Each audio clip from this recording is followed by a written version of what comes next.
Hello hello hello hello.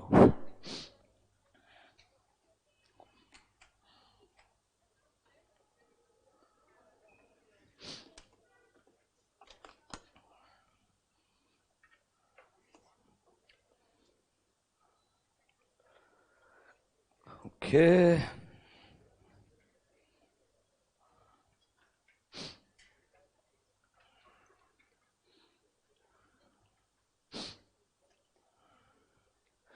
online students, please confirm. Am I audible and visible to you?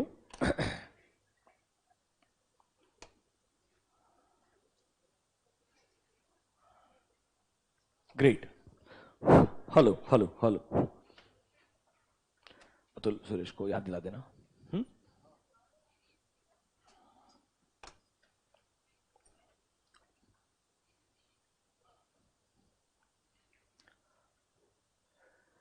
Okay, good afternoon everyone.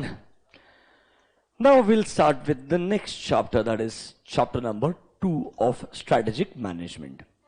We're done with chapter 1, 3 and 4. Chapter 2 जो है वो एक थोड़ा अलग chapter है from your new syllabus point of view. कुछ कुछ चीजें ओल्ड सिलेबस से कॉमन भी है एंड कुछ चीजें उन्होंने वापस से स्ट्रेटेजिक मैनेजमेंट के सिलेबस में इंक्लूड किया है। मतलब ओल्ड सिलेबस से भी ओल्ड जो सिलेबस था तब ये चैप्टर नंबर 1 हुआ करता था फॉर लॉट ऑफ इयर्स, फिर उन्होंने उसको बीसीके में इंक्लूड किया। अब उस चैप्टर के बहुत सारे एलिमेंट्स को वापस से इंटरमीडिएट के स्ट्रेटेजिक मैनेजमेंट में इंक्लूड कर दिया है। चैप्टर 2 थोड़ा ट्रिकी होगा। आपका अप्रोच क्या होना चाहिए, कैसे हमने फोकस करना है, पहले आपको बताता हूं प्रायोरिटी वाइज कहां सबसे ज्यादा प्रोबेबिलिटी है क्वेश्चन की and what should be our approach. Chapter 2 में अब ये मत सोचिएगा कि पहली बार आपके नए सिलेबस में वो बीसीके वाला चैप्टर 2 आया तो वो बहुत इंपॉर्टेंट है। मेरे को थोड़ा उल्टा लगता है।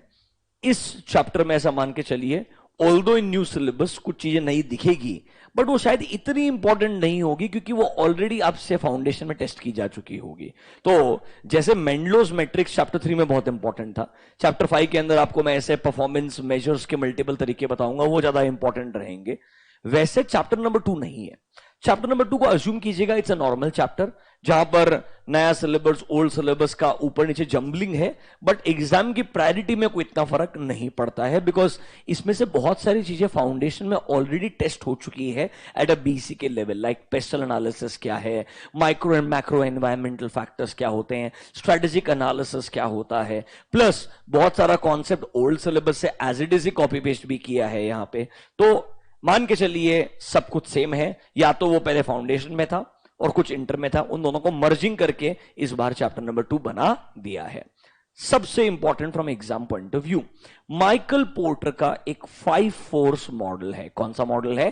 5 force model. It is also called as competitive pressure analysis model. वो मुझे सबसे इंपॉर्टेंट लगता है एग्जाम के लिए। पहले हम उसी को डिस्कस करेंगे। फिर एक कॉन्सेप्ट है कॉम्पिटिटिव लैंडस्केप। क्या कॉन्सेप्ट है? Competitive landscape. वो कॉम्पिटिटिव एनालिसिस के अराउंड ही है, वो जरूर मुझे इंपॉर्टेंट लगता है। एंड उसके बाद में आपको मैं बाकी चीजें रफली बताते जाऊंगा। पहले ब्रॉडर डिस्कशन आज का टारगेट रहेगा माइकल पोर्टर का 5 फोर्स मॉडल, एंड टाइम मिलेगा तो कॉम्पिटिटिव लैंडस्केप एनालिसिस भी डिस्कस करने का ट्राई करेंगे। आइए चैप्टर नंबर 2 में in your modules come to page number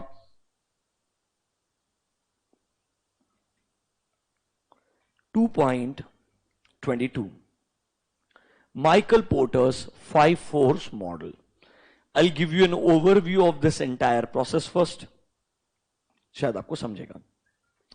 देखिए माइकल पोर्टर ने क्या बोला, अगर ऑलरेडी मैं किसी एक इंडस्ट्री में काम कर रहा हूं या मैं एक इंडस्ट्री में एंटर करना चाहता हूं तो मैं उस इंडस्ट्री के कॉम्पिटिटिव प्रेशर को समझ करके एनालाइज करना चाहूंगा।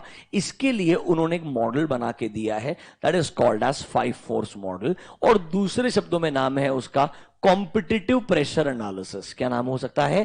Competitive pressure analysis. एक इंडस्ट्री में कॉम्पिटिटिव प्रेशर कैसा है उसको एनालाइज किया जाएगा। अतुल कॉम्पिटिटिव प्रेशर को एनालाइज किया जाएगा and the model is also called as 5 force model. Now what is this 5 force concept? 5 important forces क्या है, पहले आपको उनका ओवरव्यू देते हैं, पहले पूरा एकदम एक मॉडल समझ में आ जाए, फिर एग्जाम के हिसाब से डिस्कशन करेंगे। मास्टर बड़ा गले पे इफेक्ट आ रहा है हल्का सा। 5 फोर्सेस के नाम क्या क्या है?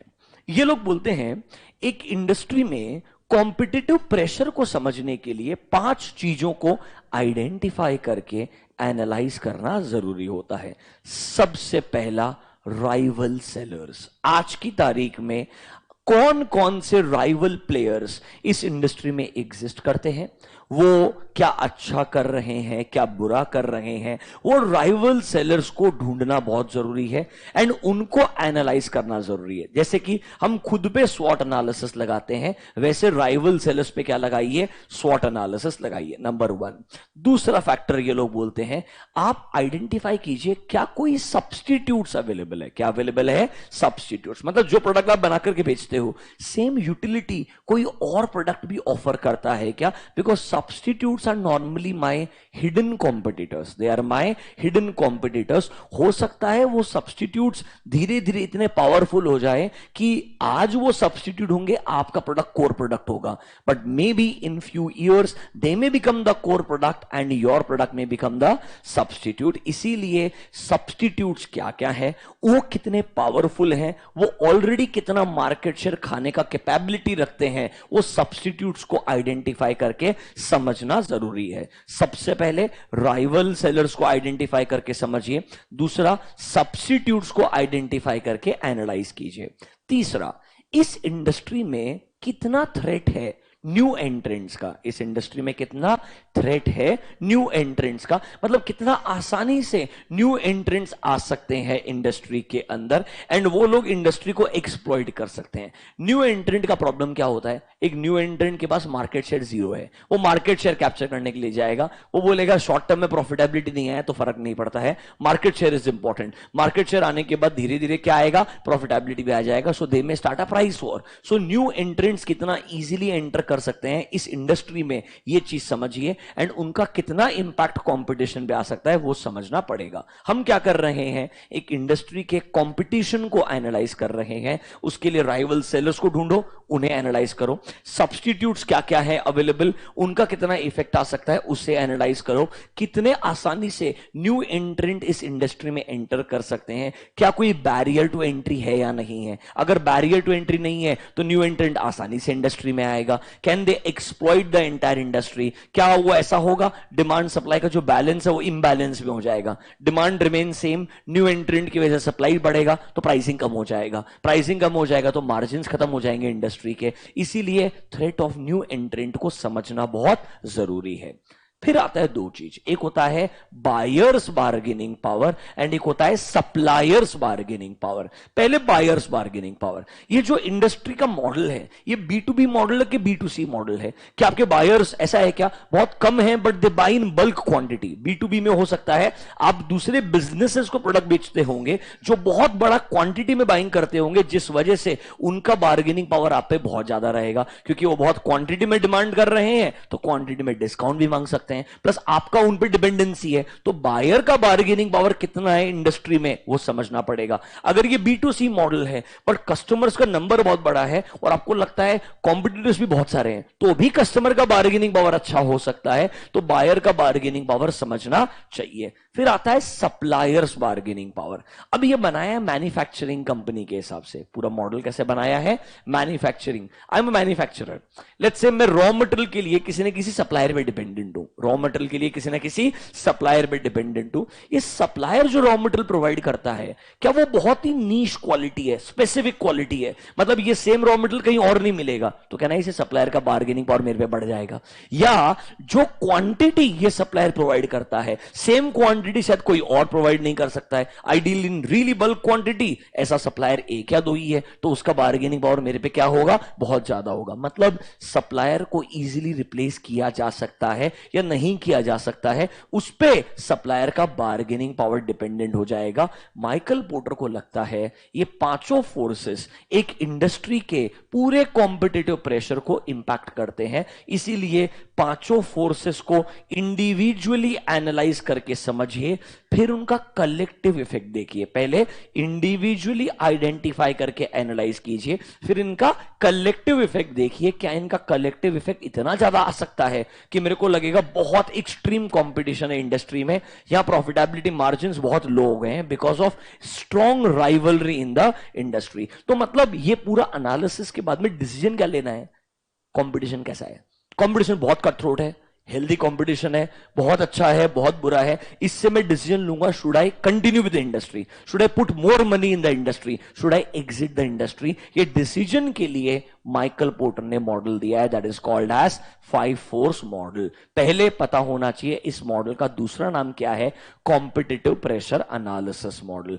पहला चीज, this is given by Michael Porter, the concept is called as 5 force model, also known as competitive pressure analysis model. इस point number 1 clear to you. दूसरा, 5 फोर्सेस क्या क्या हैं उनको हम फिर से डिस्कस करते हैं, फिर इन पे इंडिविजुअल डिस्कशन किया जाएगा। आइए, in your modules 2.22 Michael Porter का 5 force model. Are you there? सबसे पहले, this model is also called as competitive pressure analysis model. यहां पर आइए सीधा पॉइंट नंबर 4 के ऊपर, ये इंपॉर्टेंट मार्क कीजिएगा।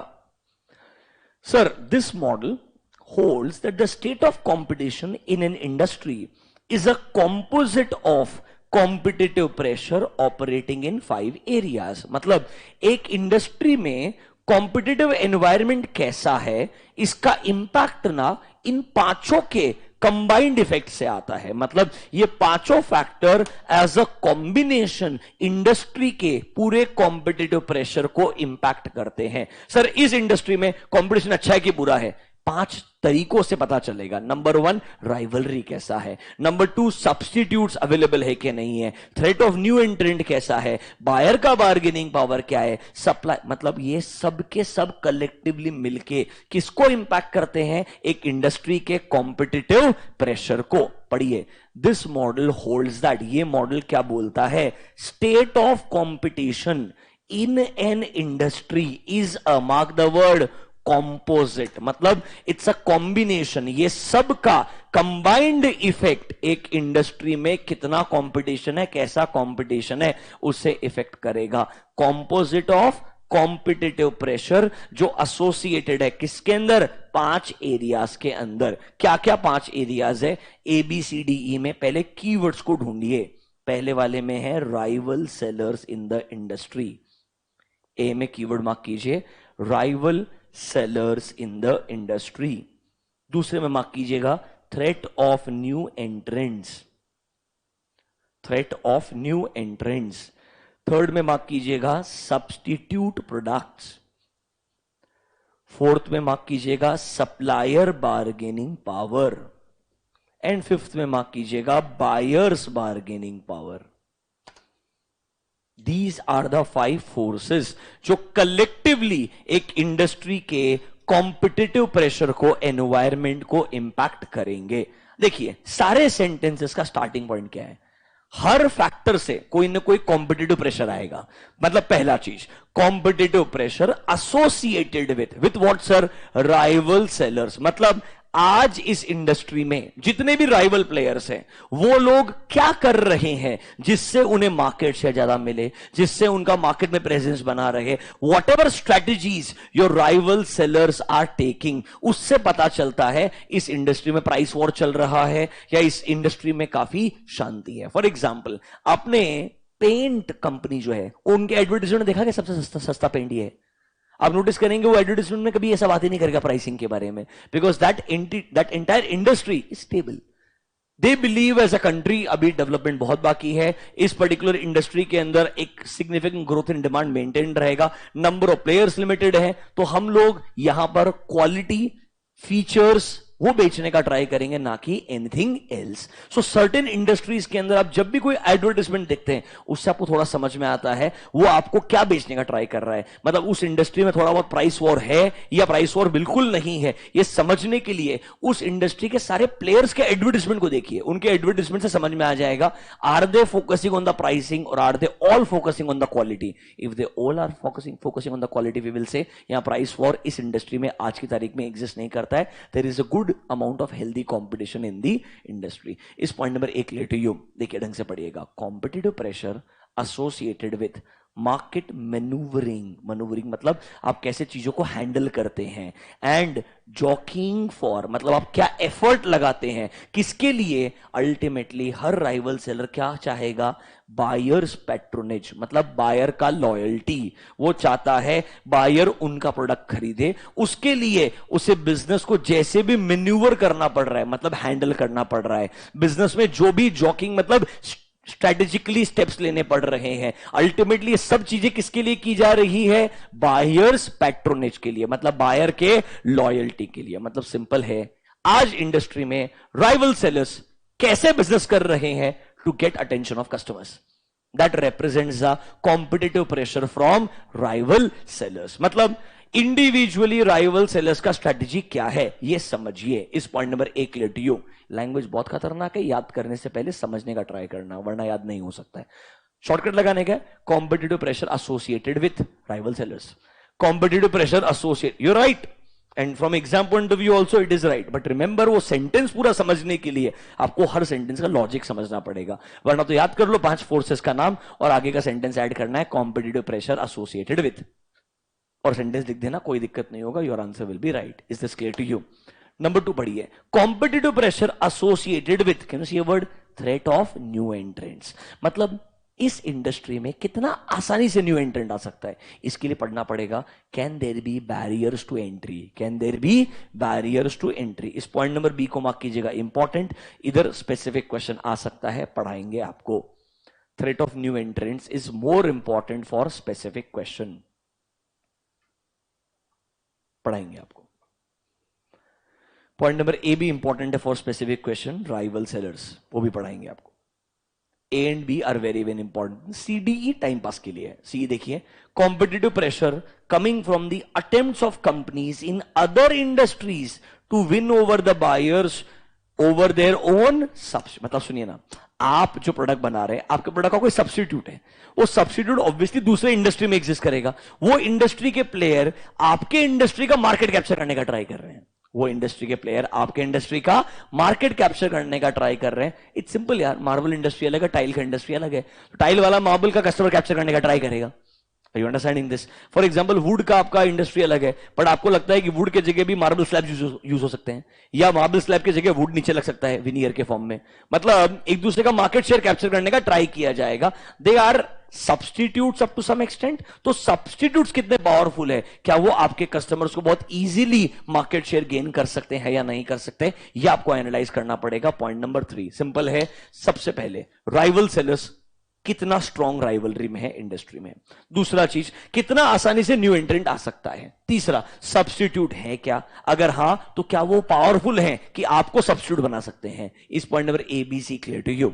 4th and 5th इजी है, what is the bargaining power of your supplier and what is the bargaining power of your buyer. ये दोनों को भी हम इंडिविजुअली डिस्कस करेंगे। ये ओवरव्यू के लिए 5 फोर्सेस पता होने चाहिए, इनको इंडिविजुअली डिस्कस करके खत्म करें क्या।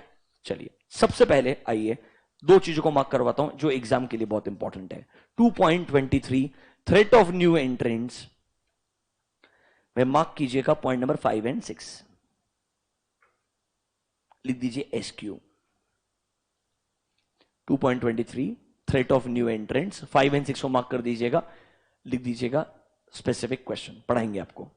फिर आगे आइए पेज नंबर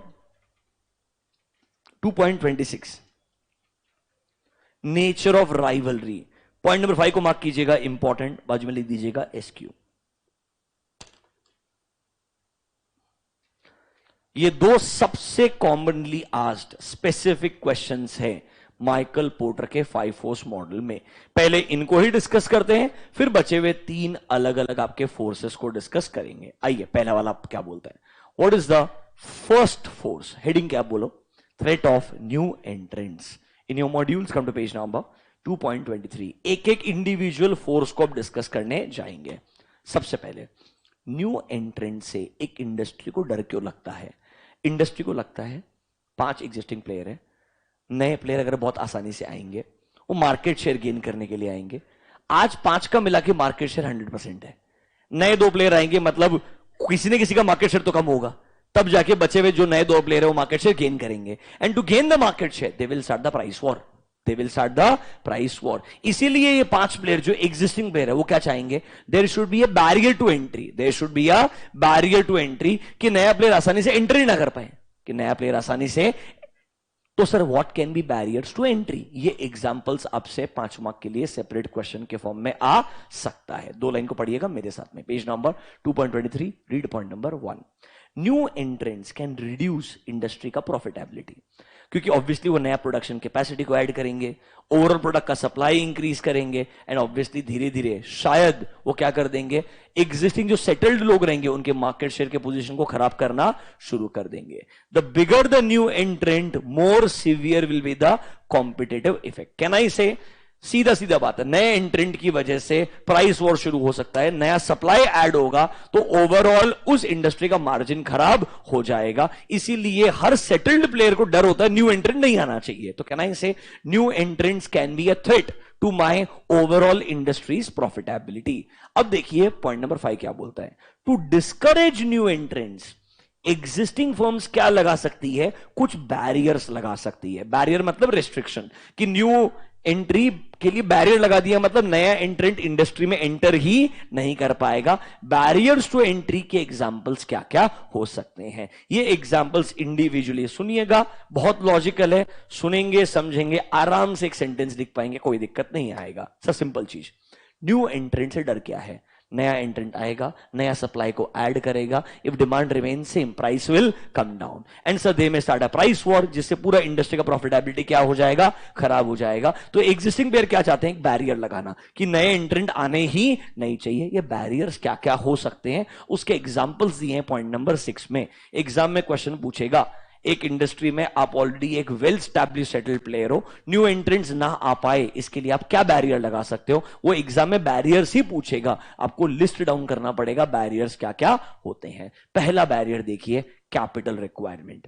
अगर सर बाय डिफॉल्ट आपके इंडस्ट्री में एंटर होने के लिए amount of money required is very high, 100 crore, 1000 crore, 10,000 crore, $1 billion, मतलब the capital requirement itself is high, तो ऑब्वियसली एक तरीके से वो बाय डिफॉल्ट क्या बन जाएगा, बैरियर टू एंट्री बन जाएगा, हर कोई एंटर कर ही नहीं सकता है। बट अब नेगेटिव सोचो लाइफ के अंदर, there is no amount of capital which is less today because there are so many billionaires. अब कोई भी किधर भी किसी भी इंडस्ट्री में एंटर कर सकता है ना। अगर आप वैसे सोचोगे तो 1 बिलियन, वैसे सोचोगे तो बहुत बड़ा अमाउंट है, but if you think from billionaires point of view it's a very small amount. So capital requirement was always a barrier for certain industries. But अब ये बोलना बहुत मुश्किल हो गया बिकॉज उल्टा हो गया है, जितना कैपिटल रिक्वायरमेंट बढ़ते जाएगा उतने कम लोग इंटरेस्टेड रहेंगे, but they will become highly interested because they believe हमारे अलावा कोई पैसा डाल नहीं सकता है, तो आसानी से मार्केट शेयर हम ही कैप्चर कर सकते हैं। तो कहना इसे capital requirement will act as a barrier, इधर सही बोला है, ताकि हर कोई आसानी से एंटर ना कर पाए। इस पॉइंट में 1 क्लियर टू यू। नंबर 2 उससे कनेक्टेड है, can you see word economies of scale. Economies of scale मतलब volume game.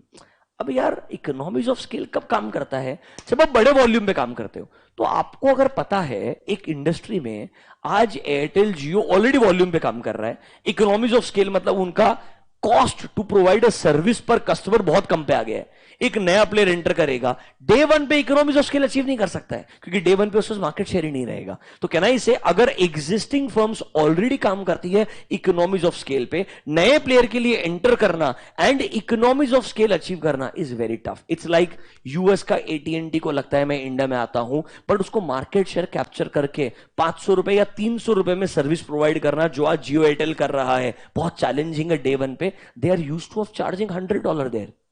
They're used to charging 7-8 thousand per month. Are you understanding my point? Good plans जो बहुत effective वाले होंगे वो $40-50 पे. That means still they're charging you 4,000 rupees. Are you understanding this?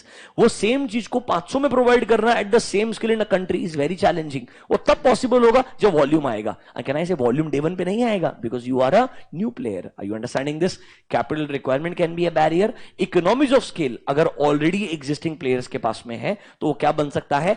Barrier to entry बन सकता है. Third वाला प्रोडक्ट डिफरेंशिएशन. मतलब सर ऐसा इंडस्ट्री है हर 6 महीने में प्रोडक्ट बदलते रहता है, कुछ ना कुछ नया फीचर आते रहता है. नए प्लेयर के लिए एंटर करना, इमीडिएटली प्रोडक्ट को डिफरेंशिएट करना आसान काम नहीं होगा. Because you need great R&D, research and development, and a good understanding of customer to modify the product. नया प्लेयर आकर के डे वन पे डिफरेंशिएट कर पाए with every 6 months is a challenging task. It can become a barrier to entry. Number 4, switching cost.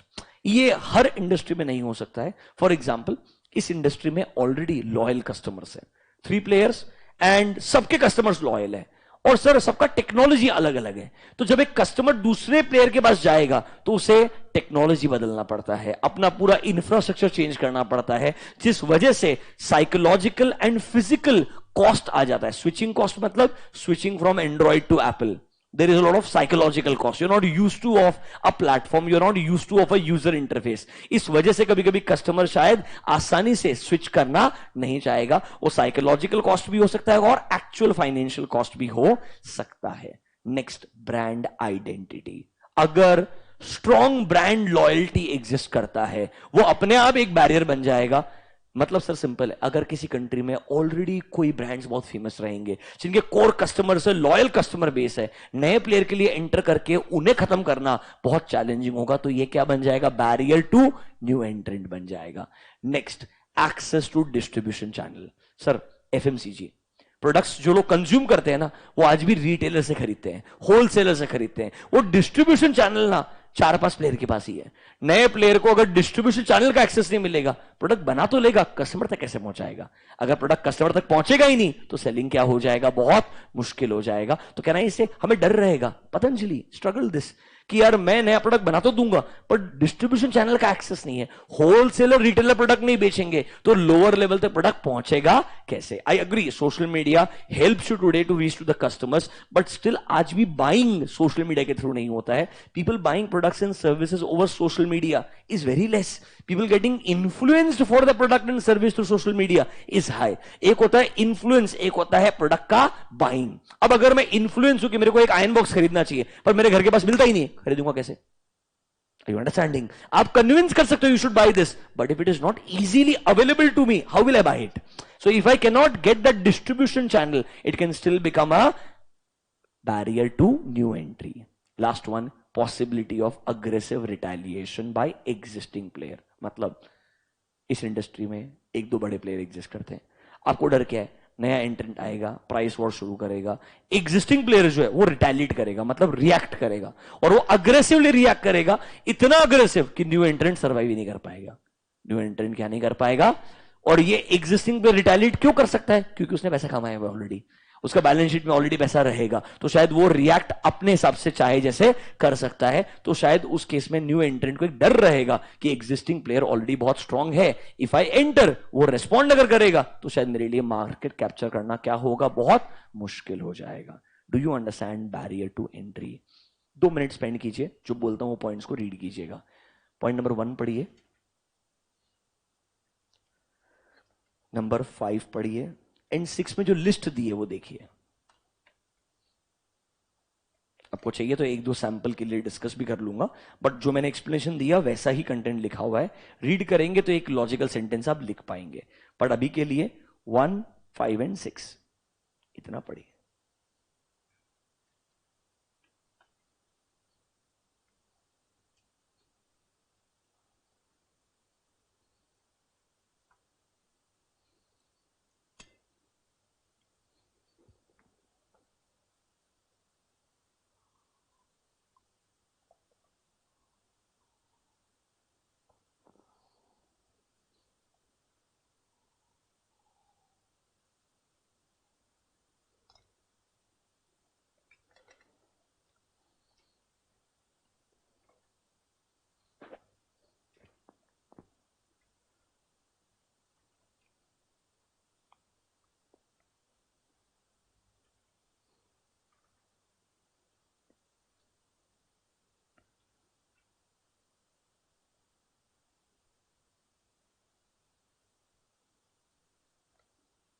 You want to read one और two examples? आइए page number 2.24, capital requirement. एक आध sentence पढ़ाता हूं just to tell you that if you understand them writing one sentence is very simple. देखो, when large amount of capital is required to enter in industry, जिन firm के पास funds की कमी रहेगी वो इनडायरेक्टली क्या हो जाएंगे, रेस्ट्रिक्ट हो जाएंगे, या they will be board from a industry, मतलब वो एंटर भी नहीं कर पाएंगे। इसीलिए ओवरऑल फर्म का प्रॉफिटेबिलिटी क्या रहेगा, मेंटेन रहेगा, क्योंकि नया प्लेयर आसानी से एंटर नहीं कर सकता है। सिंपल है क्या नहीं है? Economies of scale, read point number B. Economies of scale क्या होता है? मीनिंग लिखा हुआ है। इकोनॉमीज ऑफ स्केल का मतलब होता है decline in the per unit cost of production. जब आपका वॉल्यूम बढ़ता है, आपने सुना होगा ना फिक्स कॉस्ट एब्जॉर्प्शन, आपका कॉस्ट पर यूनिट कम होते रहता है जब आपका क्वांटिटी बढ़ता है up to a certain level. तो पॉइंट नंबर बी देखो, अगर एक large firm already economies of scale assume कर रहा है तो सर इससे एक इनडायरेक्टली न्यू एंट्रेंट के लिए क्या होगा, डिस्करेजमेंट होगा। उसे डर क्या है, already existing firms economies of scale पे काम कर रहे हैं, हमें एंटर करके मार्केट शेयर गेन करना पड़ेगा, इकोनॉमीज ऑफ स्केल अचीव करना पड़ेगा, तब हम कंपीट कर पाएंगे। तो शायद एक तरीके से वो उन्हें रिस्ट्रिक्ट करेगा to enter into an industry. Are you able to understand this? Number 3 एक और पढ़ लो चलो, प्रोडक्ट डिफरेंशिएशन। डिफरेंशिएशन का मीनिंग बता रहे हैं। फिर देखो, differentiation works to reinforce entry barrier because of cost of creating genuine product differences is very high for new entrant, plus it will require a lot of experience. If you don't understand the industry, differentiation is not easy. Differentiate करने के लिए understanding what your customer wants is essential. अगर customer को क्या नया लगेगा, क्या नया एक्सपेक्टेशन है, वही नहीं पता, तो डिफरेंशिएशन करना बहुत मुश्किल है। For that you should have a history with the customer, you should understand the legacy, how the customers have been changing their preferences for last 5-10 years, तो आप डिफरेंशिएट कर पाओगे। इसके लिए एक्सपीरियंस लगेगा, पैसा लगेगा, प्रेजेंस लगेगा, जो शायद अचीव करना पॉसिबल नहीं होगा न्यू एंट्रेंट के लिए। वो हर एक सेंटेंस के आगे पहले मीनिंग लिखेगा और बोलेगा कैसे ये मुश्किल हो सकता है एक न्यू एंट्रेंट के लिए। समझा क्या? Will you be able to read on your own and write the answer wisely? Question क्या पूछेगा? न्यू एंट्रेंट्स की वजह से एक इंडस्ट्री का प्रॉफिटेबिलिटी खराब हो जाता है, इसीलिए हम चाहते हैं एक बैरियर लगाना। क्या लगाना? Barrier. What are the possible barriers? वो बैरियर्स के आपको पॉइंट लिखने के लिए बोलेगा, बट ट्रस्ट मी, ये लिखने से पहले पॉइंट नंबर 1 जरूर लिखना। न्यू एंट्रेंट्स ओवरऑल इंडस्ट्री का प्रॉफिटेबिलिटी रिड्यूस करते हैं। कैसे? वो ऑब्वियसली मार्केट शेयर गेन करने के लिए आएंगे, नया प्रोडक्शन कैपेसिटी ऐड करेंगे तो सप्लाई बढ़ेगा एंड ओवरऑल प्राइस कम होना शुरू हो जाएगा। प्राइस कम होगा तो मार्जिन पे इंपैक्ट आएगा। इसके लिए बैरियर्स टू एंट्री लगाने का ट्राई किया जाएगा, जिनके एग्जांपल्स है फॉलोइंग 1 2 3 4 5। एटलीस्ट 4 या 5 पॉइंट लिखने आने चाहिए। समझा क्या? This is called as threats of new entrance. Are you comfortable with this?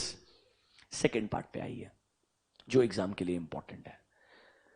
Nature of rivalry in the industry 2.26। यहां पे एक अच्छा चीज है, हेडिंग के बजाय, हेडिंग ही अपने आप में एक सेंटेंस है। ये सारे सेंटेंसेस अगर आपको याद रहे, लॉजिकली समझ में आए, your job will be done. 2.26 पे आइए, read the heading, nature of rivalry. 5 forces में से न्यू एंट्रेंट एक फैक्टर डिस्कस किया, अब दूसरा फैक्टर पढ़ने जा रहे हैं, राइवल सेलर्स। सिंपल सा बात है, एक इंडस्ट्री में राइवलरी कैसा है वो उस पूरे इंडस्ट्री को इंपैक्ट करता है। अगर बहुत कटथ्रोट कंपटीशन है तो कभी प्राइस बढ़ेगा ही नहीं, प्राइस बढ़ेगा नहीं तो मार्जिन इंप्रूव होंगे ही नहीं। अगर हेल्दी कंपटीशन रहेगा तो प्राइस वॉर कभी होगा नहीं, प्राइस वॉर नहीं होगा तो मार्जिन और इंप्रूव होते जाएंगे। एंड कैन आई से एक अच्छा ओवरऑल इंडस्ट्री के अंदर एनवायरमेंट बिल्ड रहेगा फॉर द कॉम्पिटिटर्स। अब यहां पर एक इंटरेस्टिंग पॉइंट बोलेगा, जितना ज्यादा इंटेंसिव राइवलरी होता है उतना ज्यादा इंडस्ट्री का प्रॉफिटेबिलिटी कम हो जाता है।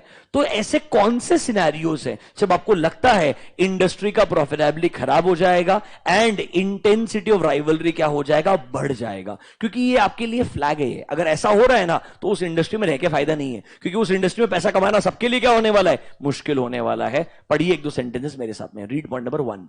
Rivalry between existing players is quite obvious, होने वाला है, मतलब so there is going to be a competition. Sir rivalry का इंपैक्ट क्या होगा? पॉइंट नंबर 3 पढ़िए, the intensity of rivalry is a significant determinant, कि ये इंडस्ट्री में प्रॉफिटेबिलिटी कैसा होगा एंड इंडस्ट्री का अट्रैक्टिवनेस। सिंपल है यार, एक इंडस्ट्री अट्रैक्टिव कब होती है?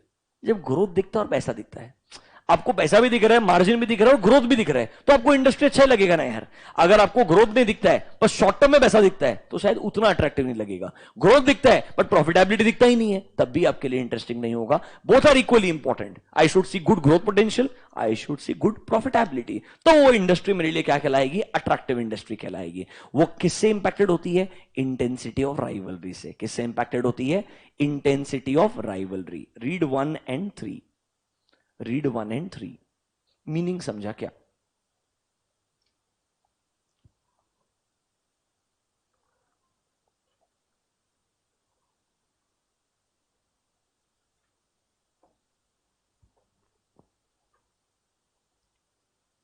तो 1-3 एज ए इंट्रोडक्शन लिखने का, 5 आपके क्वेश्चन में ही होगा, एग्जाम में खुद ऐसे बोलेगा।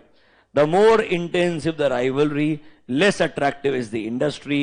Rivalry among competitors tend to be cut throat and industry profitability low. मतलब कब राइवलरी बहुत ज्यादा होता है, कब इंडस्ट्री का प्रॉफिटेबिलिटी बहुत खराब होता है, उसके एग्जांपल्स दीजिए। वो एग्जांपल्स का लिस्ट बना के दिया है। एग्जाम में सेम सेंटेंस आएगा और वेन के बाद क्वेश्चन मार्क आएगा। वापस से पढ़ो सेंटेंस। 2:30 बजे का समय, आई अंडरस्टैंड। तुम्हारा अलग ही राइवलरी चल रहा है एशिया के साथ में।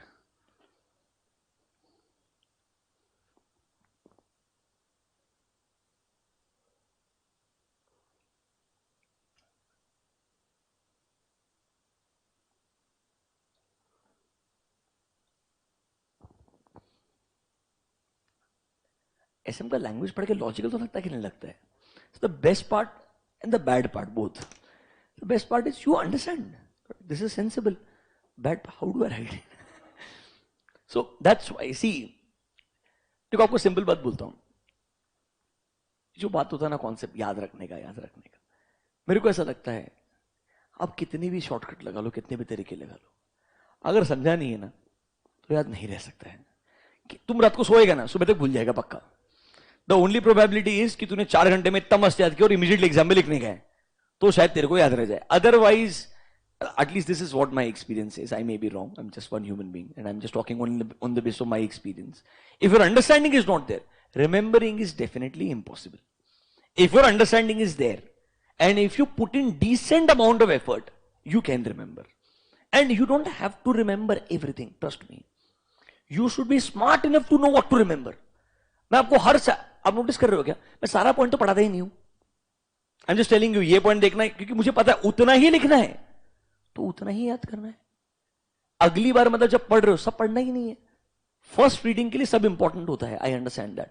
इसके बाद the entire approach should be, ICA मेरे को 5 फोर्स के बारे में क्या पूछने वाला है, वो मेरे को 2 जगह पे 2 क्वेश्चन पूछ सकता है। पहले बोलेगा बैरियर टू एंट्री के एग्जांपल लिख के दो, मेरे को पता होना चाहिए, उनका मीनिंग आना चाहिए, एक सेंटेंस लिखने आना चाहिए। आधा तो मेरा एग्जामिनर कन्विंस हो जाएगा हेडिंग देख करके।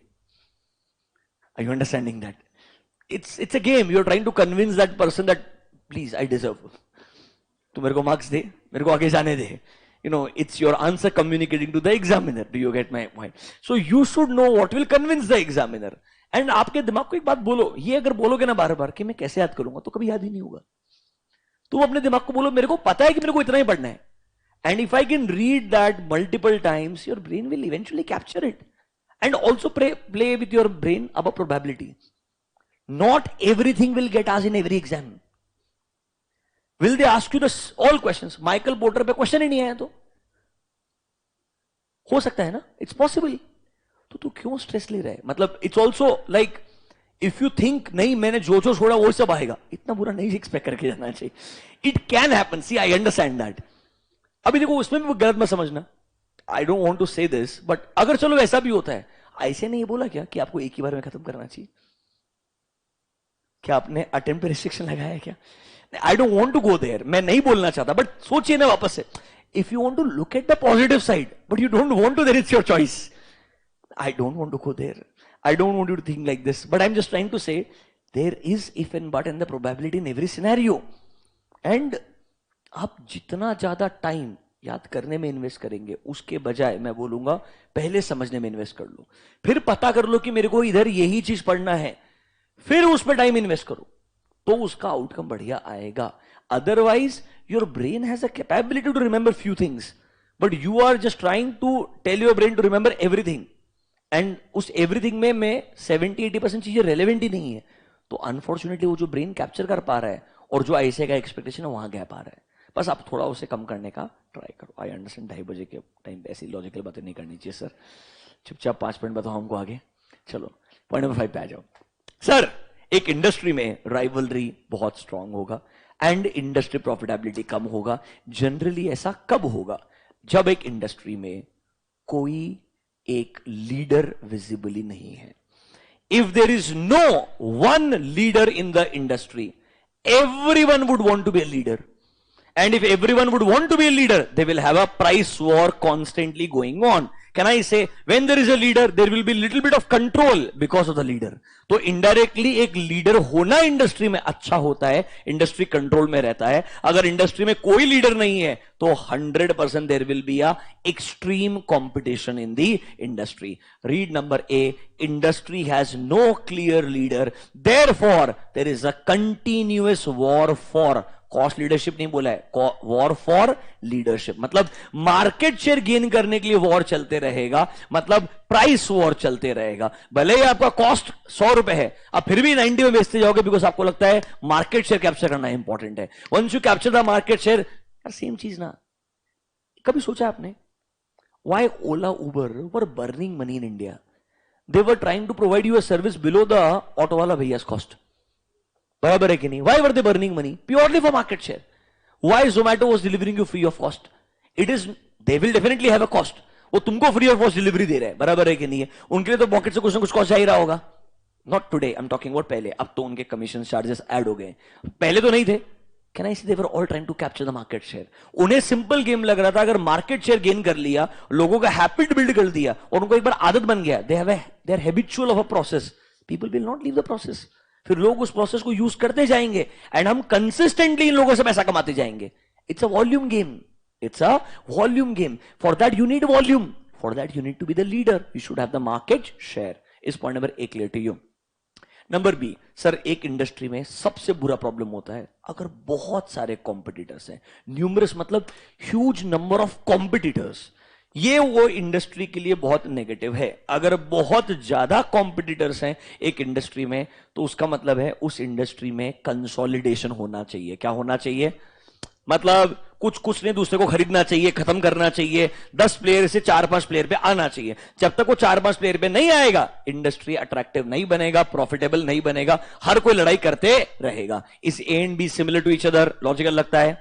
Point number C is a real challenging one for some industries. If competitors are operating, mark the word, at high fix cost. Sir ये धंधे को करने का फिक्स कॉस्ट ही बहुत ज्यादा है, इस बिजनेस को करने का फिक्स कॉस्ट ही बहुत ज्यादा है। उस वजह से क्या होगा, वो यार ट्राई करेगा कि कैसे भी करके मार्केट से गेन होना चाहिए, क्योंकि मेरे को मेरा कॉस्ट रिकवर करने के लिए इतना वॉल्यूम लगेगा ही कि मैं मेरा कॉस्ट को रिकवर कर पाऊं। I would want to spread my overall cost to more quantity, क्योंकि फिक्स कॉस्ट कंपोनेंट अगर सेम रहेगा, जब वॉल्यूम नहीं बढ़ेगा तो प्राइस पर यूनिट कम नहीं आएगा। Are you understanding this? So because of which उस इंडस्ट्री के अंदर ओवरऑल प्रॉफिटेबिलिटी कम रहेगा, बिकॉज कंपटीशन क्या रहेगा, फियर्स रहेगा। They would want to capture as much volume as possible. Next सबसे बुरा चीज है अगर यहां पे हाई एग्जिट बैरियर्स है। मतलब sir someone wants to exit but can't exit, someone wants to exit but can't exit. मतलब सर इस इंडस्ट्री में धंधा चालू करना पॉसिबल है, एग्जिट करना मुश्किल है। Idea Vodafone, if they want to exit also no one will buy their business, CCI approval नहीं देगा, एसेट्स को बेचने के लिए जाऊंगा, खरीदेगा नहीं आइडियली। तो can I say you are forced to run the business. When you're forced to run the business, तो क्या बोलोगा, ब्रेक इवन में चलते रहना चाहिए। इससे पैसा तो कमा नहीं सकते, कम से कम कुछ भी हो नया पैसा नहीं लगना चाहिए, कॉस्ट पे काम करते रहेंगे। Can I say you are forced to continue the business. इससे क्या होगा, सप्लाई पे पुश रहेगा और डिमांड अगर सेम रहेगा तो प्राइस बढ़ ही नहीं सकता है यार। प्राइस बढ़ाने के लिए सप्लाई कम होना चाहिए, डिमांड बढ़ना चाहिए, तब जाके प्राइस पर यूनिट क्या होगा, बढ़ेगा। पर वो हो ही नहीं पाएगा क्योंकि यहां पे एग्जिट बैरियर है, कोई चाह करके भी इंडस्ट्री से एग्जिट नहीं कर पा रहा है। Next, competitors have little opportunity to differentiate करने का अगर ऑप्शन ही नहीं है। सबको मालूम है cost leadership is everything, and हर कोई कॉस्ट लीडरशिप के लिए जाएगा तो क्या होगा, हर कोई इकोनॉमिक्स ऑफ स्केल अचीव कर लेगा। इससे क्या होगा, प्राइस पर यूनिट कभी बढ़ ही नहीं पाएगा। प्राइस पर यूनिट नहीं बढ़ेगा मतलब प्रॉफिटेबिलिटी मार्जिन कभी इंक्रीज ही नहीं होगा, बिकॉज एवरीवन बिलीव्स यही धंधा करना पड़ेगा, यही प्रोडक्ट बना के बेचना पड़ेगा, डिफरेंशिएशन का स्कोप ही नहीं है। एंड सर अगर आपको लगता है इंडस्ट्री में ग्रोथ ही नहीं है, तो सर सेम क्वांटिटी के लिए सेम प्लेयर्स हमेशा रहेंगे, no major addition to the demand, supply will remain same, pricing will remain same, slowly pricing will also come down and eventually आपके मार्जिन और कम होते जाएंगे। ये सब इंडिकेटर्स हैं कि आपके इंडस्ट्री में राइवलरी बहुत इंटेंसिव होगा एंड प्रॉफिटेबिलिटी क्या होगा, लो रहेगा। इस वजह से पूरा इंडस्ट्री क्या बन जाएगा, अनअट्रैक्टिव बन जाएगा। क्या बन जाएगा, अनअट्रैक्टिव। एग्जाम में क्वेश्चन देगा, you are mister A, you want to enter into an industry, आपको लगता है ये इंडस्ट्री अट्रैक्टिव नहीं है, क्यों नहीं लगता है और आपको क्यों लगता है यहां राइवलरी बहुत स्ट्रांग है? जनरली क्या फैक्टर्स बोलते हैं कि एक industry is less attractive and the rivalry is strong? Example लिखने पड़ेंगे, मतलब इनमें से कोई भी 4-5 पॉइंट लिखना पड़ेगा। Spend 2 minutes, read 1, 3 and 5। Obviously 5 के अंदर सेंटेंसेस अपने आप में मोर लॉजिकल है।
डन। देखो ये 2 सबसे इंपॉर्टेंट क्वेश्चन थे, बाकी 3 की प्रोबेबिलिटी थोड़ी कम है, फिर भी आपको एक ओवरव्यू देके क्लोज करेंगे। हम क्या डिस्कस कर रहे हैं, माइकल पोर्टर का 5 फोर्स मॉडल। 5 फोर्सेस क्या क्या थे? सबसे पहला राइवल सेलर्स, दूसरा वाला थ्रेट ऑफ न्यू एंट्रेंट्स जो डिस्कस हो गया। अब क्या बचता है? Substitutes, buyers bargaining power, suppliers bargaining power. इनके around buyers and suppliers bargaining power में एक एक पॉइंट इंपॉर्टेंट है, फिर भी भले ही आ सकते हैं। Page number 2.25, buyers bargaining power, mark point number 4। Buyer of an industry can sometime exert strong pressure on the existing firm। और बायर क्या ट्राई करेगा? Better service, low cost. Buyer क्या सोचेगा? प्राइस कम से कम चार्ज करो मेरे को और सर्विस बेटर प्रोवाइड करो। ये बायर के पास में लेवरेज नॉर्मली कब होता है?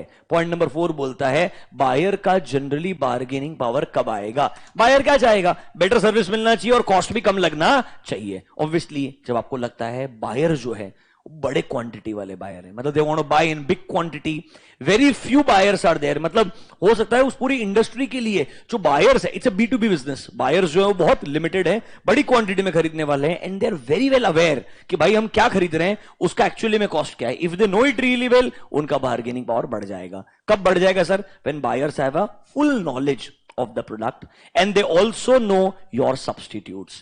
When they are spending a lot of money on your products, they are big buyers. And sir, हमें normally अगर लगता है that they are more concentrated, buyers are more concentrated than the firm supplying, मतलब number of buyers are less and आप और आपके जो competitors है वो बहुत ज्यादा हैं, मतलब प्रोडक्ट को बेचने वाले बहुत सारे हैं पर खरीदने वाले जो लोग हैं वो बहुत लिमिटेड हैं, तो ऑब्वियसली उनका बार्गेनिंग पावर आप लोगों पे क्या होगा? ज्यादा होगा। सिंपल चीज, buyer has a complete knowledge of what they are buying.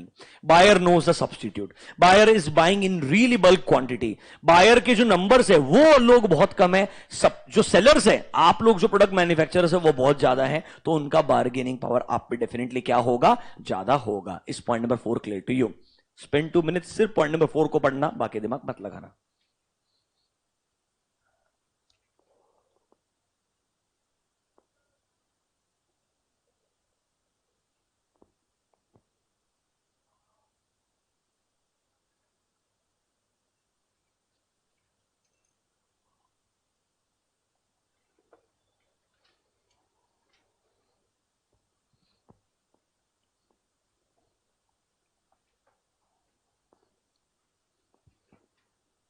ठीक है, now come to suppliers bargaining power. इस बार पॉइंट नंबर 3 को मार्क करना.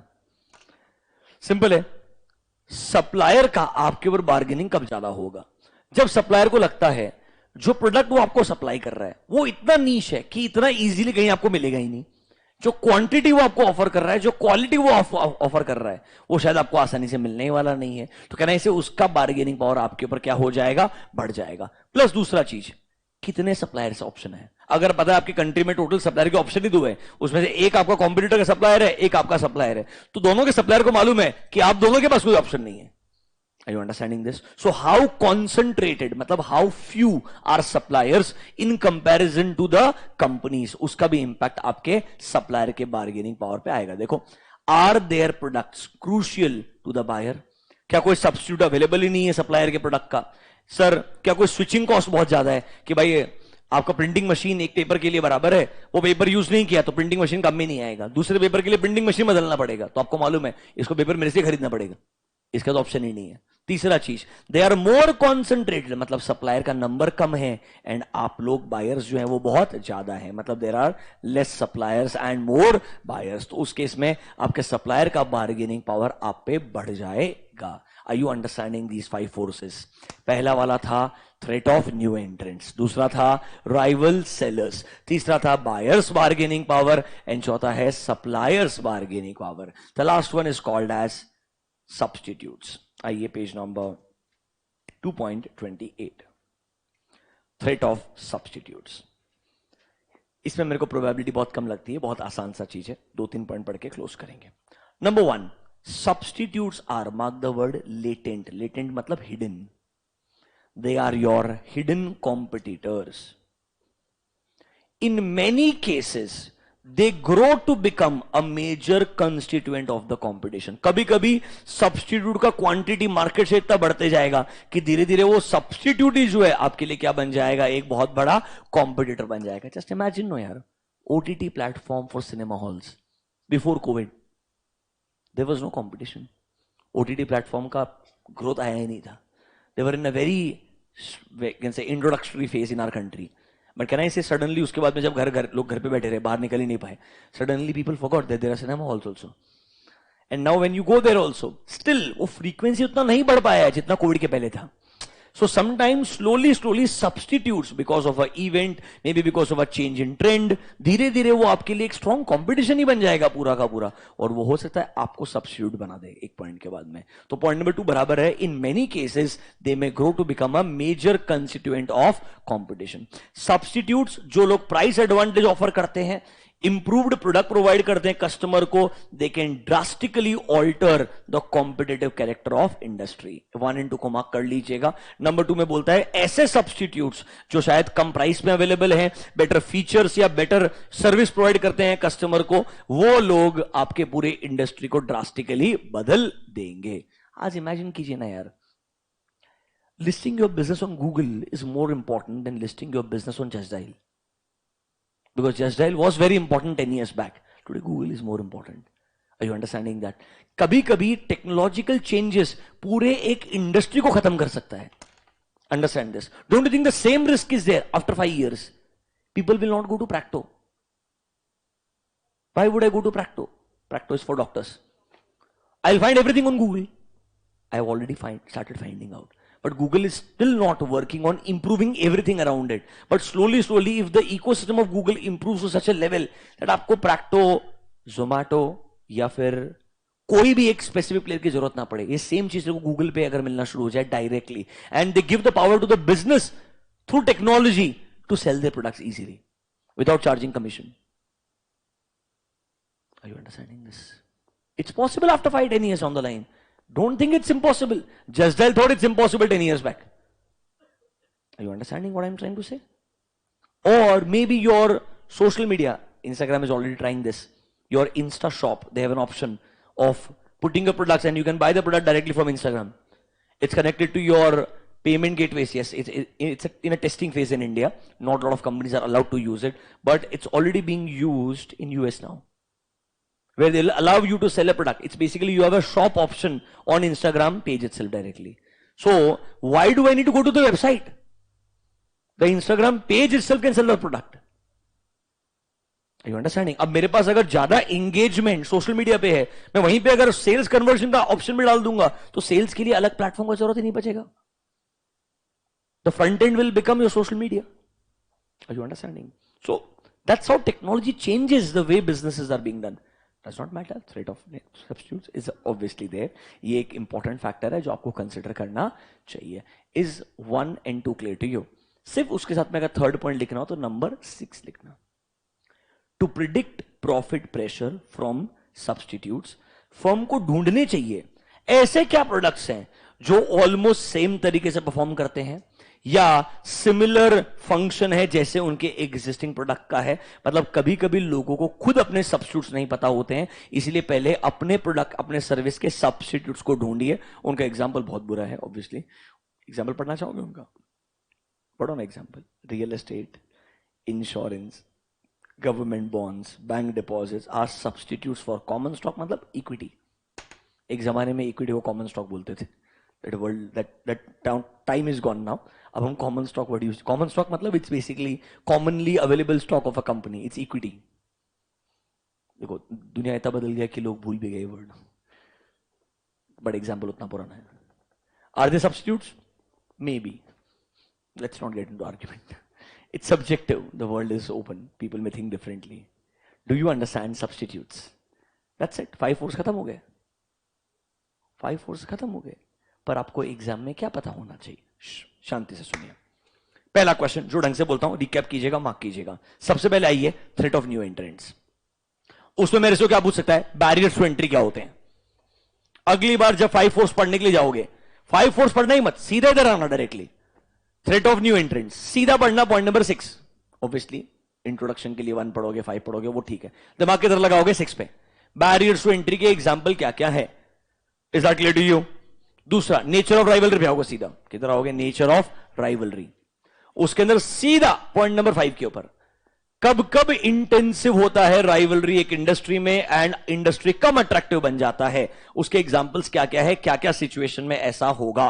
Point number 5. सीधा ये 2 क्वेश्चन सबसे इंपॉर्टेंट है. पढ़ोगे क्या पहले चीज?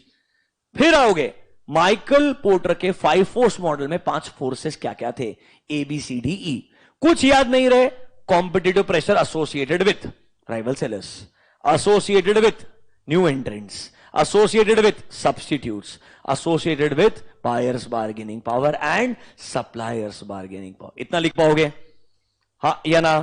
अब नीचे आइए, पॉइंट नंबर 5 को मार्क कीजिए. Important for specific question. I like this question but ICA doesn't like it. इसलिए मैं पढ़ाते रहता हूं, पर आईसीए मेरे हिसाब से आज तक इतने टाइम में मैंने एक ही बार क्वेश्चन देखा है. Only once since 2013 I'm saying. Only. ये सिलेबस में 2008 से है, जब मैं स्टूडेंट था. Few things don't change. And तब भी आईसीए को ये क्वेश्चन पसंद नहीं था. ये क्वेश्चन क्या बोलता है? आपको 5 फोर्सेस समझ में आ गया. अब ये मॉडल को अप्लाई कैसे करना है? There are 3 steps. पहले 5 फोर्सेस क्या है उन्हें ढूंढो, उनके इंडिविजुअल प्रेशर को एनालाइज करो. फॉर एग्जाम्पल राइवलरी बहुत स्ट्रांग है सर, सब्स्टिट्यूट इफेक्ट नेग्लिजिबल है सर, ऑलमोस्ट कोई ऑप्शन नहीं है सर, न्यू एंट्रेंट आने का प्रोबेबिलिटी बहुत कम है, capital requirement is very high, there is a threat of new entrant का इंपैक्ट बहुत कम है क्योंकि there is a barrier to entry. Individually 5 forces को एनालाइज करो, इंडिविजुअली उनका इफेक्ट कितना स्ट्रांग है कितना वीक है ये समझो. Come to step number 1. Identify specific competitive pressure associated with each force. मतलब राइवल सेलर्स को ढूंढो, सब्स्टिट्यूट्स को ढूंढो, न्यू एंट्रेंट आ सकते हैं क्या उसके बारे इंडिविजुअली सोचो. फिर how strong the pressure each of the 5 forces. क्या राइवलरी बहुत स्ट्रांग है, क्या सब्स्टिट्यूट वीक है, क्या बायर का बार्गेनिंग पावर नॉर्मल सा है, क्या सप्लायर का बार्गेनिंग पावर मॉडरेट है. मतलब हर फैक्टर इंडिविजुअली कितना स्ट्रांगली आपको अफेक्ट करता है. नंबर 1 इंडिविजुअल फोर्सेस को ढूंढो, उनको फिर एनालाइज करो. Number 1 is identifying, number 2 is evaluating. मतलब एनालाइजिंग. पहले में आइडेंटिफाई करना है, दूसरे में इवैल्यूएट एंड एनालाइज करना है. इनका इंडिविजुअली इफेक्ट कितना ज्यादा है या कितना कम है.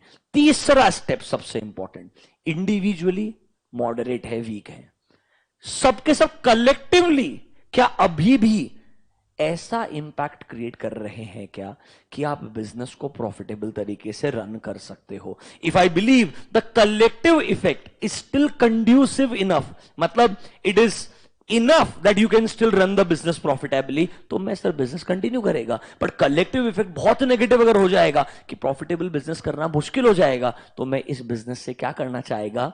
एग्जिट करना चाहेगा। Number 3 is determine the collective strength. Determine the collective strength of these 5 forces. Is that conducive, मतलब fair enough, sufficient enough to earn attractive profits? अगर उन सबका इफेक्ट बहुत ज्यादा नेगेटिव है, मैं प्रॉफिट कमा ही नहीं सकता अट्रैक्टिव तरीके से, तो मैं कंटिन्यू नहीं करना चाहेगा। अगर कलेक्टिव इफेक्ट मॉडरेट है, I can still make decent amount of money, तो मैं बिजनेस को कंटिन्यू करेगा। इंडिविजुअल फोर्स को ढूंढो, उसे एनालाइज करो, फिर उनका कलेक्टिव इफेक्ट को कंसिडर करो। Is that going to be fair enough to make a profitable business? क्या आपको 3 स्टेप समझ में आए क्या? माइकल पोर्टर का 5 फोर्स मॉडल, पहले 5 फोर्सेस आने चाहिए, उन्हें अप्लाई करने के लिए 3 steps. These 3 steps can be a specific question. Probability low है, मैं मानता हूं, फिर भी रीड करके जाना। दूसरा, दिमाग किधर लगाना है? न्यू एंट्रेंट्स के अंदर बैरियर्स टू एंट्री के एग्जाम्पल। सर राइवलरी कब बहुत बुरा होगा एंड पर्टिकुलर इंडस्ट्री अनअट्रैक्टिव बन जाएगी, उसके एग्जाम्पल्स। ये 2 सबसे इंपॉर्टेंट हैं। इसके अलावा जरूर अगर पढ़ना हो तो सप्लायर बार्गेनिंग पावर का point number 3, buyer bargaining power का पॉइंट नंबर 4। इतना स्पेसिफिक पढ़ के प्रिपरेशन करोगे तो आपको माइकल पोर्टर के 5 फोर्स मॉडल में कोई दिक्कत नहीं आएगा। समझा क्या? अभी गुड। एक काम करो, अभी 5 फोर्स मॉडल आपने पढ़ा, हमने चैप्टर 3 में जो माइकल पोर्टर की स्ट्रेटेजीज पढ़ी थी उसमें एडवांटेजेस छोड़ दिया था। अब वो एडवांटेज पढ़ के खत्म कर दें। चलो let's go to chapter number 3।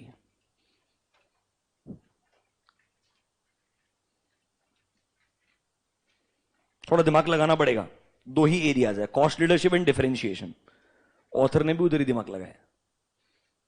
3.22 advantages of cost leadership. 3.22 advantages of cost leadership. पहले थोड़ा याद करो शांति से। कॉस्ट लीडरशिप क्या था? Highly price sensitive buyers, broader mass market, they are not brand conscious at all, उन्हें यूटिलिटी चाहिए कम से कम प्राइस के अंदर।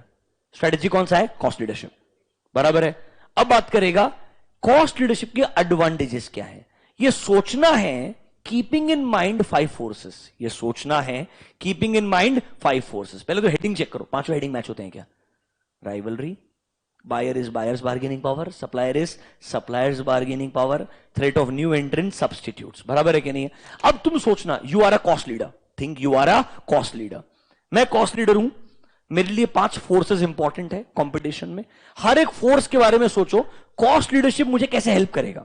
कॉस्ट लीडरशिप मुझे कैसे हेल्प करेगा? Think about rivalry. सोचो, मेरे इंडस्ट्री में बहुत सारे राइवल सेलर्स हैं, बट मैं कॉस्ट लीडर है। डोंट यू थिंक मैं उनको कभी भी बीट कर सकता है इसीलिए?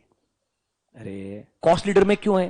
क्योंकि यहां पे प्राइस सेंसिटिव बायर्स है, ब्रॉडर मास मार्केट है। बराबर है कि नहीं है? और मैंने क्या अचीव किया? कॉस्ट लीडरशिप अचीव किया। अब इधर कितना भी राइवल सेलर है, क्या मेरे को फर्क पड़ने वाला है?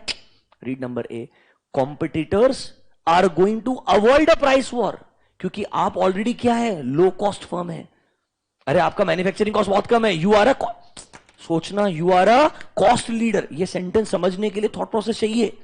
आई am a cost leader, rival sellers will be scared of me, क्योंकि अगर वो प्राइस वॉर शुरू करें, खत्म तो मैं करूंगा। क्योंकि सबसे ज्यादा मैन्युफैक्चरिंग कॉस्ट कम किसका है? मेरा है।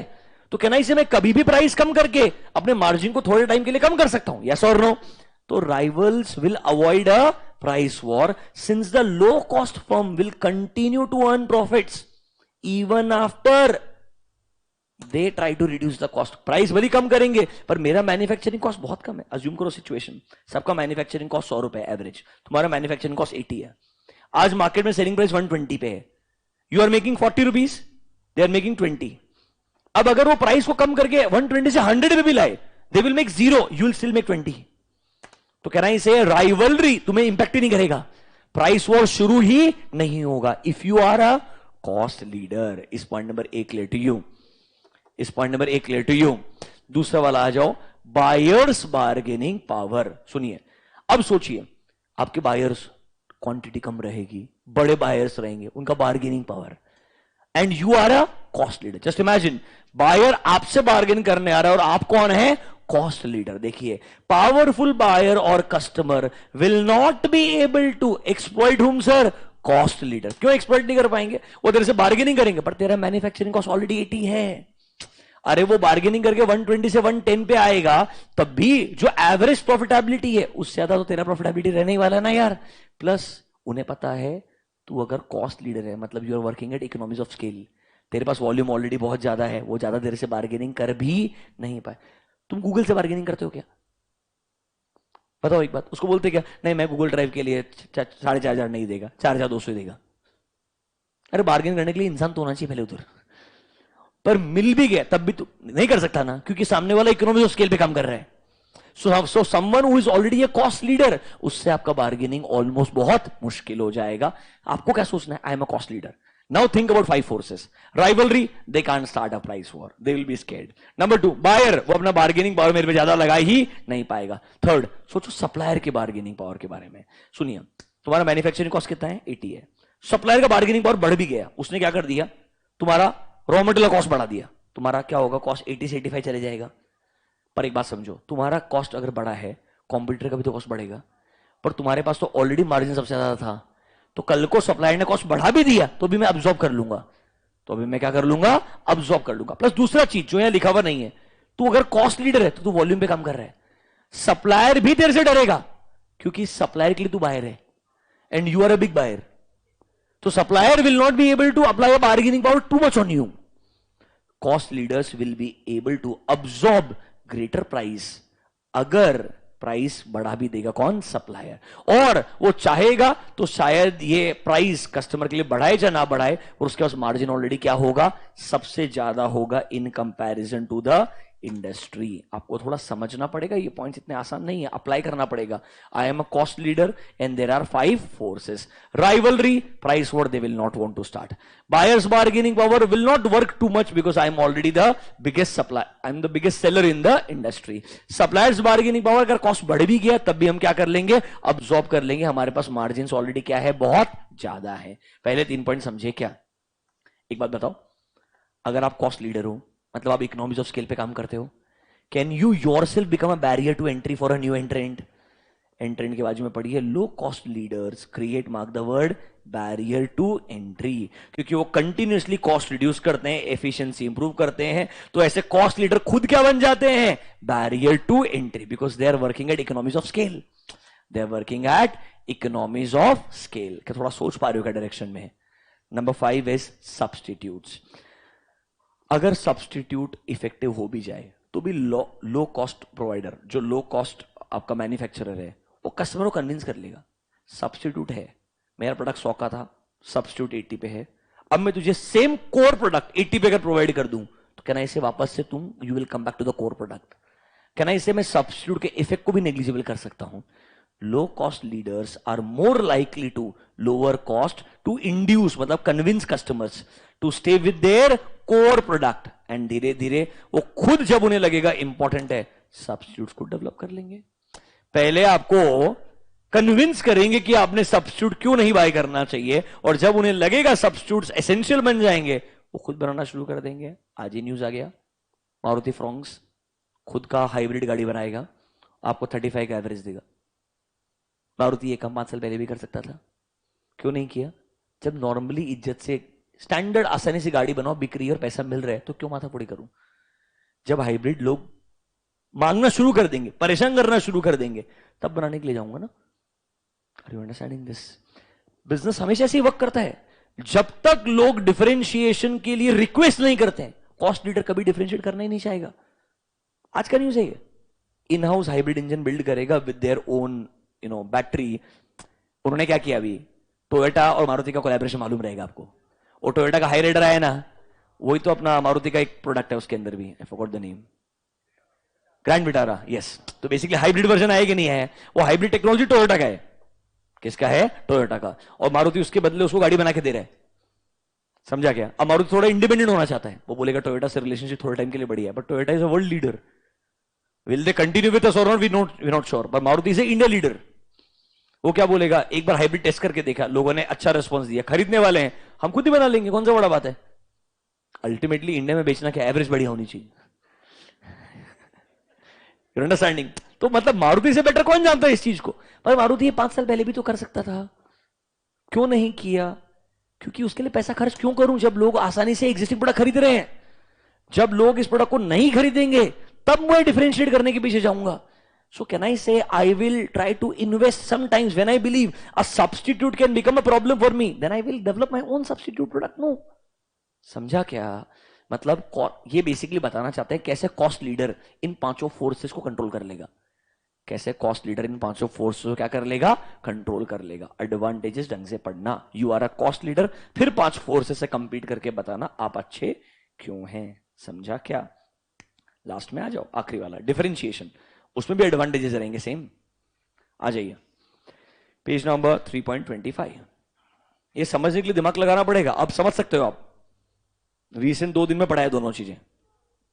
Advantages of differentiation. हेडिंग तो मैच होते कि नहीं होते. देखो कितना होशियार बच्चा कर रहा है तो 5 हेडिंग तो लिख के आ जाएगा. इसमें आगे का सेंटेंस मैं बोल रहा हूं, सामने किताब है तो समझना मुश्किल है. I don't know whether you are understanding this. It's dangerous. Heading is not important, remember that. वो तो ट्रिक बोलता है ना तुमको, 5 फोर्सेस याद रखो, 5 हेडिंग मैच हो जाएगी तुम्हारी. एग्जामिनर को पता नहीं चला तो ठीक है, वो हेडिंग के लिए मार्क्स दे देगा. मेरे हिसाब से इसमें हेडिंग के मार्क्स एग्जामिनर नहीं देने चाहिए. What you write against the heading is very important. चलो, you are doing a differentiation. आप कोई एक मॉडिफाइड प्रोडक्ट बना करके बेच रहे हो and you are charging a premium price. Think about rivalry. Sir, if you're a differentiator, you believe you are selling a new category of product, charging a premium price, you would want to create your own brand loyalty. You would want your customers to talk about the features, what you are providing, which no one else is providing. So can I say, rivalry से आपको कोई फर्क ही नहीं पड़ेगा, because आपको लगेगा मेरा अलग ही गेम चल रहा है. I believe I'm trying to sell something else which no one else is selling. So I'm going to charge whatever price I want to charge because I'm not in the game of normal competition. Rivalry, brand loyalty will act as a safeguard against the competitor. It means customers will be less sensitive to the price as long as the firm can satisfy the need of its customer. मतलब वो modified features देके अगर customer को attract कर सकते हैं तो customer को premium price से फर्क नहीं पड़ेगा. एकदम बराबर है. अगर आप differentiate बहुत बढ़िया से करते हैं तो शायद customer premium price पे करेगा. Classic example, Mahindra XUV 700. Mahindra would have never ever imagined 15 years back that they will sell a luxury SUV at 25 lakh rupees onwards in India 3 years back. And they were ahead of its time. Before any other SUV manufacturer in India, I'm sorry, including Fortuner, whatever they thought about the product, Mahindra thought about all this and then they said, if I make a luxury SUV in India, मेरे को premium price मिलेगा, may not be जो Kodiak का price है 50 लाख में charge नहीं कर पाएगा, 45 लाख चार्ज नहीं कर पाएगा, बट मैं 15 लाख में बेचूंगा, वो जरूरत नहीं पड़ेगी. I will be able to charge a premium price. And there was a waiting list of more than 1.5 year. The overall performance and the overall feedback from customers was so great. The demand response was insane. इसीलिए महिंद्रा को फायदा मिला and they were the first one.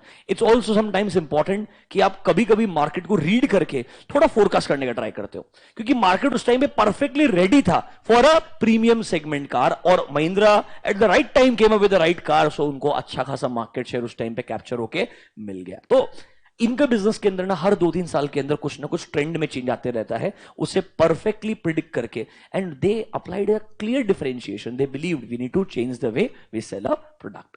Second one, buyers bargaining power. Sir यहां पर buyers price में negotiate करेंगे ही नहीं, because they clearly want mark the word special features. So वो फीचर्स के लिए बात करेंगे, they not care about the pricing, क्योंकि ये डिफरेंशिएशन स्ट्रेटेजी है. प्रीमियम प्राइस चार्ज करने वाले हो तो बायर का बार्गेनिंग पावर एक्सरसाइज हो ही नहीं पाएगा. नेक्स्ट, सप्लायर का बार्गेनिंग पावर। आप ऑलरेडी प्रीमियम प्राइस चार्ज कर रहे हो, सप्लायर ने प्राइस बढ़ा भी दिया तो भी क्या फर्क पड़ने वाला है, आपका कॉस्ट थोड़ा बढ़ेगा, बट आप वैसे भी बहुत प्रीमियम प्राइस चार्ज कर रहे हो, उसका कॉस्ट इजीली क्या कर पाओगे, अब्सॉर्ब कर पाओगे, because differentiation will charge a premium price, they can absorb the higher cost of supplies, and शायद कस्टमर भी प्रीमियम प्राइस पे करने को अग्री हो जाएगा, बिकॉज वो ऑलरेडी आपके डिफरेंशिएटेड फीचर से क्या है, इन्फ्लुएंस्ड है। Is ABC clear to you? Next, आपने पढ़ा था अगर डिफरेंशिएशन बहुत इजीली होगा तो याद है क्या, it will become a barrier to entry. Same चीज एंट्रेंस के लिए, innovative features are an expensive decision, इसीलिए it will become a barrier to entry. And the last one, substitutes. Sir वो सब्स्टिट्यूट क्यों है, क्योंकि कोर प्रोडक्ट नहीं बना पा रहा है, और आप डिफरेंशिएशन कर रहे हो तो substitute products will not be able to replace easily differentiated products. आप ऑलरेडी डिफरेंशिएट कर रहे हो, इनोवेटिव फीचर्स यूज कर रहे हो, जिस वजह से सब्स्टिट्यूट आपको आसानी से रिप्लेस नहीं कर सकता है। मतलब वो बता रहा है क्यों डिफरेंशिएशन पांचों के पांचों चीजों को आसानी से टैकल कर पाएगा। वहां वो बता रहा था कैसे कॉस्ट लीडरशिप पांचों चीजों को टैकल कर पाएगा। हेडिंग सेम है, लैंग्वेज पढ़ना पड़ेगा, पर्सपेक्टिव समझ के लिखना पड़ेगा। इधर देखो एक चीज ध्यान रखना, एडवांटेजेस है, मतलब डिफरेंशिएशन पांचों को डिफेंड कर पाएगा, मतलब कॉस्ट लीडरशिप पांचों को डिफेंड कर पाएगा। तो लिखते वक्त लैंग्वेज ध्यान रखना, how cost leadership will help you to deal with rivalry, how it will help you to deal with your rival sellers, your new entrants, your substitutes, buyer bargaining power, supplier bargaining power. Logical लगता है? अच्छा, focus में ऐसा कुछ है ही नहीं। I think author कुछ भूल गया था, उसने एडवांटेजेस टाइम पास लिख के दिए हैं। देखो 5 हेडिंग नहीं है, इसलिए आप इग्नोर कर सकते हो। 5 हेडिंग नहीं है मतलब ऐसे पूछेगा भी नहीं। देखो ये तो स्ट्रेटजी आपको समझ में आ चुकी होगी। Is this clear to you? We done with Michael Porter's 5 force model. उससे रिलेटेड 2 एडवांटेजेस थे, कॉस्ट लीडरशिप एंड डिफरेंशिएशन, पता होना चाहिए। Thank you guys, will continue our discussion tomorrow. We done with strategic management for today. Bye bye, have a good day. Thank you, online students.